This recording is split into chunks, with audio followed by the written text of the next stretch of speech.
বিসমিল্লাহির রহমানির রহিম। সবাইকে অনলাইন ক্লাসের পক্ষ থেকে স্বাগতম। আজকে আমার আলোচনার বিষয়বস্তু হচ্ছে পদার্থের অবস্থা ও চাপ অধ্যায়ের স্থিতিস্থাপকতা রিলেটেড বিষয় নিয়ে। আমরা আজকে জানব স্থিতিস্থাপকতা কি, স্থিতিস্থাপক সীমা কি, স্থিতিস্থাপক বস্তু কি, পীড়ন কি, বিকৃতি কি, হুকের সূত্র কি, এই টপিকসগুলো আমরা আজ জানব। আমরা শুরুতেই আলোচনা করব স্থিতিস্থাপকতা নিয়ে। দেখো স্থিতিস্থাপকতা কি, আমি এখানে লিখে রেখেছি যে কোনো একটা বস্তুর উপর বল প্রয়োগ করলে তার বিকৃতি ঘটবে এবং বল অপসারণ করলে বস্তুটি আবার পূর্বের অবস্থা প্রাপ্ত হবে। একেই বলা হয় স্থিতিস্থাপকতা। অর্থাৎ বস্তুর যে ধর্ম, যে বস্তুর উপর বল প্রয়োগ করলাম তার বিকৃতি ঘটলো, বল অপসারণ করলাম বস্তু আবার ঘুরে ফিরে পূর্বের অবস্থায় ফিরে আসবে। বস্তুর এই ধর্মটার নাম হচ্ছে স্থিতিস্থাপকতা। দেখো আমি একটা তোমাদের ছোট্ট একটা উপকরণ দিয়ে যদি দেখাই, দেখো আমার হাতে একটা স্প্রিং আছে। তোমরা খেয়াল করো, এই স্প্রিংটার উপর আমি সামান্য বল প্রয়োগ করলাম, আমি একটু টানলাম, এখন টানলাম, লম্বা হয়েছে, এটা তার মানে কি বিকৃতি করছে। এখন এটাকে যদি আমি ছেড়ে দেই, দেখো সেটা আগের অবস্থায় ফিরে আসে। এই যে বস্তুর এই ধর্ম, এটাই হচ্ছে স্থিতিস্থাপকতা। আবারও খেয়াল করে দেখো, যে বল প্রয়োগ করলাম, লম্বা হয়েছে, বল ছেড়ে দিব, সেটা আবার আগের অবস্থায় যায়। বস্তুর এই ধর্মটাই হচ্ছে কি স্থিতিস্থাপকতা।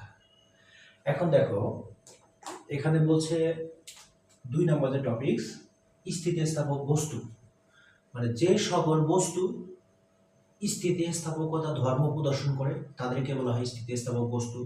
সেটা হতে পারে এরকম একটা স্প্রিং হতে পারে, এরকম স্প্রিং হতে পারে, আবার সেটা রাবার হতে পারে।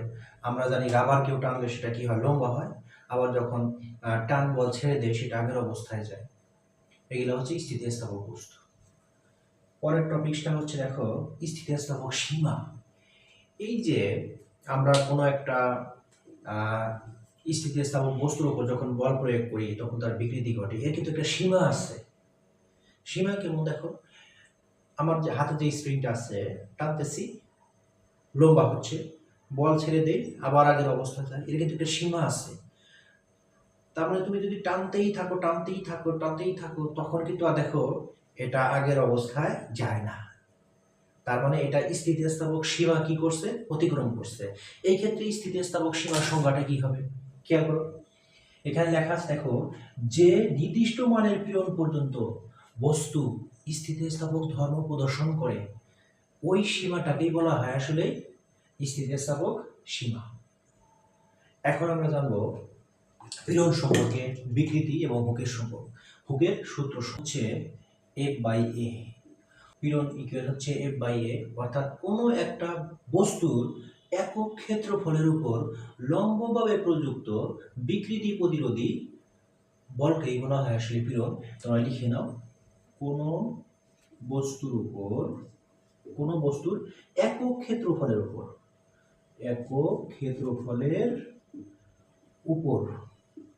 লম্বভাবে প্রযুক্ত বিকৃতি প্রতিরোধী বলকে পীড়ন বলে। তার মানে তুমি শুধু এটুকু মনে রাখবা, পীড়ন ইকুয়াল হচ্ছে কি F/A।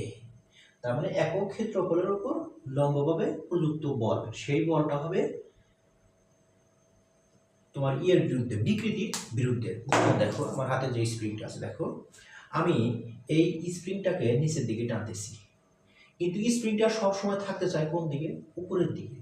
অর্থাৎ তুমি যখন এই স্প্রিংটাকে নিচের দিকে টানতেছো, এই বল কাজ করতেছে কোন দিকে, উপরের দিকে। এই বলটাই আসলে হচ্ছে কি পীড়ন। এখন দেখো তো এই পীড়নের একক কি, বলো তো দেখি একক কি হবে। খুব সহজ, তুমি জাস্ট কি লিখবা, রাশি বলা লিখবা, পীড়ন ইকুয়াল কি F/A।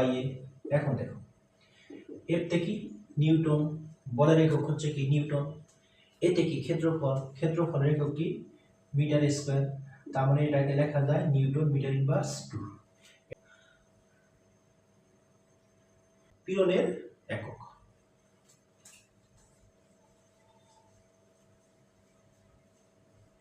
এখন আমরা শিখব বিকৃতি। বিকৃতি কি? দেখো, বিকৃতি,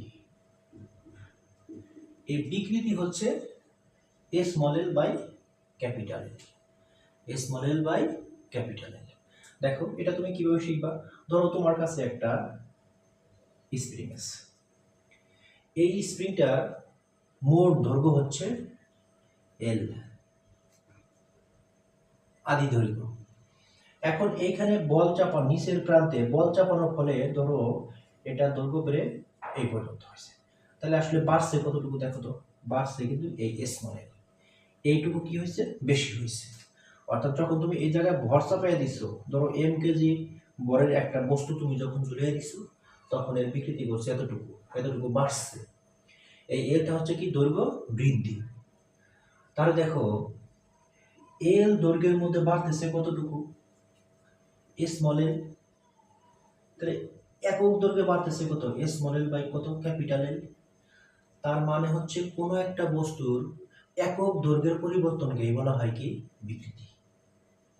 দেখো এই বিকৃতি একক কি বলতো? আসলে বিকৃতির কোনো কি নাই? একক নাই। বিকৃতির একক নেই। কেন একক নাই? দেখো আমরা জানি কি বিকৃতি সমান সমান কি? স্মল এল বাই কত? ক্যাপিটাল এল। আসলে একই প্রকার দুইটা রাশির অনুপাত বিধায় এই বিকৃতির কোনো কি নাই? একক নাই। এখন আমরা শিখব হুকের সূত্র। তোমরা একটু এখান থেকে লিখে নিতে পারো যে এলতে হচ্ছে দৈর্ঘ্য বৃদ্ধি, দৈর্ঘ্য বৃদ্ধি, আর ক্যাপিটাল এলতে হচ্ছে আদি দৈর্ঘ্য। এটা লাগবে, অঙ্ক করার সময় লাগবে, আদি দৈর্ঘ্য। এখন দেখো আমরা শিখব কি? হুকের সূত্র।